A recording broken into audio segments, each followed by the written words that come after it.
Dünyada və Azərbaycanda boşanmaların 40-50%'nin səbəbkarı hormonlardır. Biraz sizə gülməli gələ bilər, biraz ironik gələ bilər, amma həqiqətən bu belədir. Çünki qadınların normal siklində iki fərqli faza var. Folikulyar faza və lutein fazası. Hansı ki folikulyar fazada qadın çox sevimli, cana yaxın, gözəl, şəffaf dərili, özündən arxayın və ətrafına işıq saçan bir qadın olur. Bir neçə gün keçir, ovülyasiya baş verir, daha sonra lutein fazası başlayır.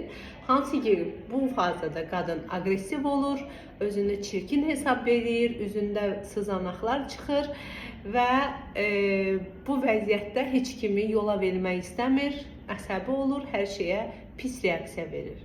Elə bu fazada kişilər qadınları başa düşmür.